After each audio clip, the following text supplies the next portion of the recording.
පාස්කු දිනයට පෙර ආත්ව සිදුවීම් රහසයක් තිබුණා. ඒ පිළිබඳ විමර්ශන සිද්ධ කරලා අධිකරණ ක්‍රියාමාර්ග කරන් තියෙනවා. පාස්කු දින සිද්ධිය සම්බන්ධයෙන් මේ වෙනකොට කොළඹ මහාධිකරණයේ දිනපතා අධිකරණ ක්‍රියාමාර්ග ගනිමින් තියෙනවා. ඇගේ කතාව ලියන්න, ඇයට ඉඩ හරින්න. හැබැයි අපි අත්මන් රජයේ බලයට පත් වුණාට පස්සේ මේ සිද්ධිය කුමන්ත්‍රණයක ප්‍රතිඵලයක් හැටියට සිදු වුණේ යන්න පිළිබඳ විමර්ශනය අපි ආරම්භ කරලා තියෙනවා. ඒ විමර්ශනයේ ප්‍රතිඵල හැටියට 1979 අංක 48 දරන ත්‍රස්තවාදී වැළැක්වීමේ පනතේ විධිවිධාන ප්‍රකාරව අසඳන් සැකකරුවන් අත්අඩංගුවට ගෙන රක්ෂිත බන්ධනාගාරගත කරලා තියෙනවා. යසිල් බාවා ජගීල් පාස් අංක 77 සර් රාෆික් ෆරීඩ් මාවත කාත්තන්කුඩි 4 සුවඳරාල සුදු නිලමේගේ සරත් සමන්ත අංක 131 කිරිවේර පාර ලාහුගල පොතුවිල් මේ අත්අඩංගුවට අරන් තියෙනවා. ඔවුන් අත්අඩංගුවට ගත්තේ වවුනතිව් පොලිස් නිලධාරීන් දෙදෙනාගේ ඝාතනය කිරීමේ සිදුවීමේ විමර්ශනයට බාධා කිරීම සහ නොමැගවීමට කටයුතු කිරීම සම්බන්ධයෙන් හෙළිවි කාරණා අනුව ගරු නියෝජ්‍ය කතානායකතුමනි මේ කාත්තන්කුඩි ප්‍රදේශයේ මේ වවුනතිව් පොලිස් මුරපොලේ පොලිස් නිලධාරීන් දෙදෙනාගේ ඝාතනය සම්බන්ධයෙන් විමර්ශනයක් කරලා තිබුණා. ඒ කාලේ විමර්ශනයක් කරලා තිබුණා. මේ සභාවට අවධාරණය කරන්නට මේ පාස්කු ප්‍රහාරය සිදු වුණේ විශේෂයෙන් රනිල් වික්‍රමසිංහ මෛත්‍රීපාල ආණ්ඩුවේ යහපාලන ආණ්ඩුවේ සචිත් ප්‍රේමදාස මහත්මයා ඒ වෙලාවේ සංස්කෘතික ඇමතිතුමා විශේෂයෙන් මේ විමර්ශනයෙන් මේක LTT පුනරුත්ථාපනය වූ LTT නැත්නම් LTT එක්ස් කාඩ් සර්විසිං සිදු කර බවට ඒ වෙලාවේ විමර්ශනය කරලා තිබිලා ඔවුන් අත්අඩංගුවට තිබුණා. අත්අඩංගුවට තිබුණේ කන්නන් නොහොත් අජන්තන් 2018 12 තුන්වෙනිදා වවුනතිව් පොලිස් ස්ථානයේ සැකපෙට අත්අඩංගුවට ගත්තා. ඊට අමතරව කිල්ලොච්චේ පදිංචි රාසනායකම් සරණාදන් මහත්මයා අත්අඩංගුවට තිබුණා.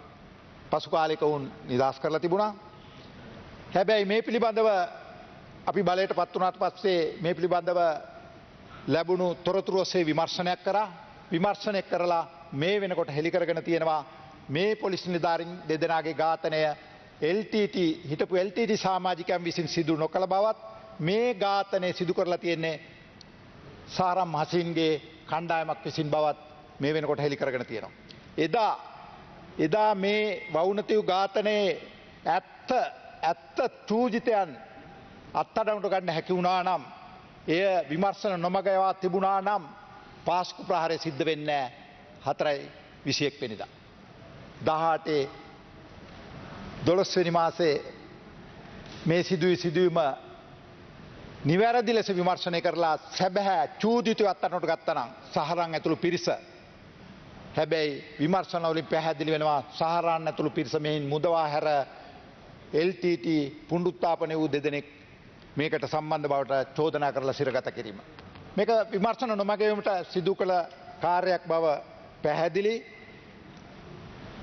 මේ පිළිබඳව කරන ලද විමර්ශනයෙන් පස්සේ මේකෙදි තවත් කාරණයක් ප්‍රකාශ කරන්න ඕන. මේ විමර්ශනය යන අතරතුර 2019 4/26 මොහොමඩ් සරිප් ආදම් ලෙබ්බේවත් ගපූර් මාමා යන අය කාත්තන්කුඩි පොලිස් ස්ථානයේ විසින් මහජන සහාය ඇතුව අත්අඩංගුවට ගෙන එදිනම අපරාධ පරීක්ෂණ දෙපාර්තමේන්තුවෙන් සැකකරු බාරගෙන ඔහු අපරාධමය ඔහු ඒ අවස්ථාවේදී නිදහස් කරලා තියෙනවා. නමුත් පසුව අපි බලයට පත් වුණාට පස්සේ මේ විමර්ශන ආරම්භ වුණා. ඒ විමර්ශන ප්‍රතිඵලයක් හැටියට මොහොමඩ් සරිම් ආදම් ලෙබ්බේ ගපූර් මාමා යන සැකකරුගේ ප්‍රකාශ අනුව නින්තවුර් ප්‍රදේශයේදී මේ පොලිස් නිලධාරීන් දෙදෙනා සතුව තිබූ රිවෝල්වර් දෙක එක රිවෝල්වරයක් නින්තවුර් ප්‍රදේශයේ තිබීද තවත් රිවෝල්වරයක් වනාත විල්ලුව ප්‍රදේශයේ තිබී සොයා ගන්නවා. ගරු විපක්ෂ නායකතුමා ඇහුවා ආයුධ සොයාගත්තද කියලා. අපි ඒ ආයුධ දෙක සොයාගෙන තියෙනවා. මේ රිවෝල්වර් දෙකම මියගිය නිලධාරීන් සතු ගිනි අවි බවත් ඒ වගේම වනාත විල්ලුවේ තිබී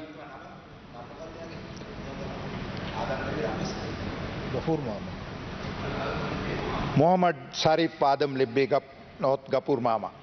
ඊට අමතරව තව වනාත විල්ලුව ප්‍රදේශයේදී පිහි දෙකක් සොයාගෙන තියෙනවා. ගරු නියෝජ්‍ය කතානායකතුමනි මේ විදියට වවුනතිව්